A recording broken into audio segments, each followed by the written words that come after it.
Hello বন্ধুরা, নবীনাথের রান্নাঘরে সবাইকে স্বাগত জানাই। আজকে আমি আপনাদের করে দেখাবো ময়দা আর সুজি দিয়ে পাটিসাপটা পিঠার রেসিপি। প্রথমে এক বাটি ময়দা দিয়ে দিলাম, এবার এক বাটির থেকে একটুখানি কম সুজির গুঁড়ো দিয়ে দিলাম। আমি সুজিটা ব্লেন্ডারে গুঁড়ো করে নিয়েছি। এবার এর মধ্যে হাফ চামচ লবণ দিয়ে দেব।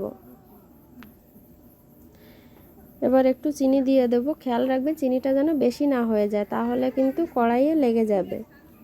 সামান্য পরিমাণ চিনি দেবো, হালকা মিষ্টি মিষ্টি হবে। এবার অল্প অল্প করে জল দিয়ে এটাকে একটা ঘন ব্যাটার তৈরি করে নেব।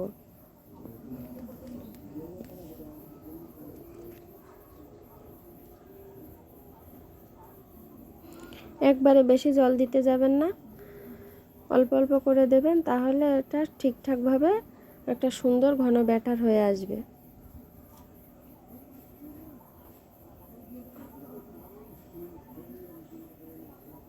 একবারে জলটা দিলে বেশি হওয়ার সম্ভাবনা থেকে যায়, এই জন্য অল্প অল্প করে দেবেন। যেমনটা প্রয়োজন ঠিক তেমনটাই রেডি হবে। দেখুন আমার ব্যাটারটা কত সুন্দর একটা স্মুদি ঘন ব্যাটার তৈরি হয়ে গেছে।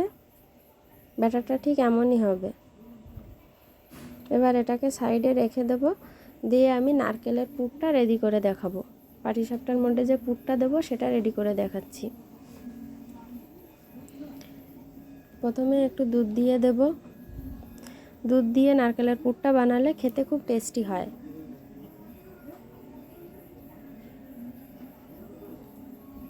এবার নারকেল কুড়ে রেখেছিলাম সেটা দিয়ে দিলাম।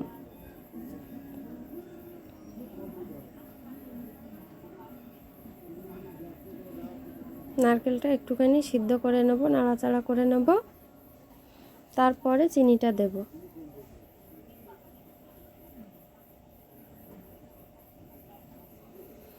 এবার চিনিটা দিয়ে নেব, পরিমাণ মতো চিনিটা দিয়ে নেব। যে যেমন তার টেস্ট বুঝে চিনিটা কম বেশি করে নেবেন। কেউ চিনিটা একটু বেশি খায়, কেউ একটু কম খায়।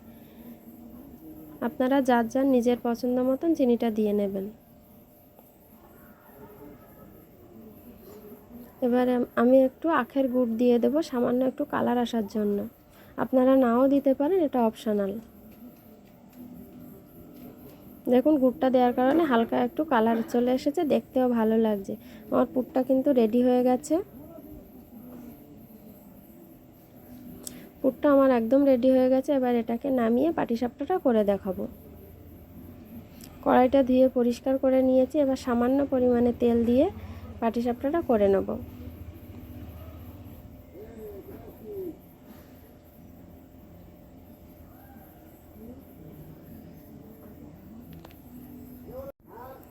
এবার নারকেলের পুরটা দিয়ে দিচ্ছি।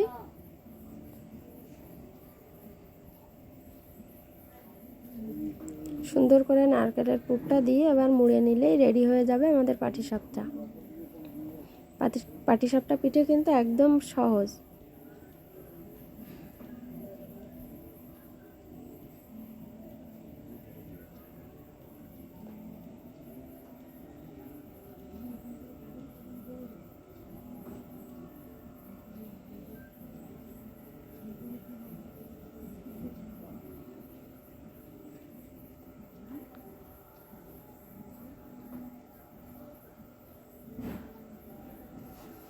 দেখুন বন্ধুরা, রেডি হয়ে গেল আমার পাটিসাপটা পিঠা। এ কিন্তু একদম ঝামেলা না, খুবই সহজ। তারপরেও অনেকে পারে না, তো এই জন্য দেখিয়ে দিলাম। আমি আরেকটা করে দেখাচ্ছি, তাহলে বুঝতে সুবিধা হবে। আর একটু ব্যাটার দিয়ে দিচ্ছি।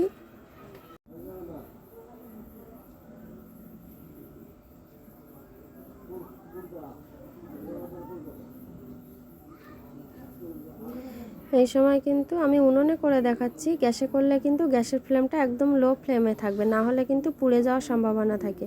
উনুনের জালটাও কিন্তু একদম খুবই কম দেয়া আছে।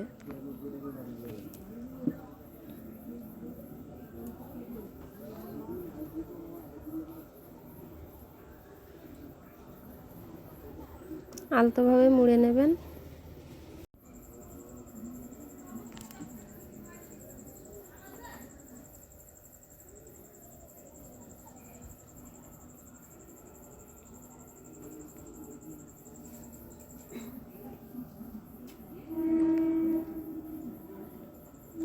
দেখুন রেডি হয়ে গেল কত সহজভাবে আমাদের পাটিসাপটা। এভাবে আমি সবগুলো পাটিসাপটা করে একবারে দেখাচ্ছি। সবগুলো দেখাতে গেলে তো ভিডিওটা অনেকটা লং হয়ে যায়। দেখুন আমার সবগুলো পাটিসাপটা রেডি হয়ে গেছে, দেখতে কত সুন্দর লাগছে। আর এভাবে করে দেখবেন, আশা করি খেতেও খুব ভালো লাগবে। এমন সুন্দর সুন্দর ভিডিও দেখতে গেলে আমার চ্যানেলটা সাবস্ক্রাইব করে দেবেন, লাইক করবেন, কমেন্ট করবেন। আশা করি সবাই ভালো থাকবেন। আবার দেখা হবে নতুন কোনো এক ভিডিওতে।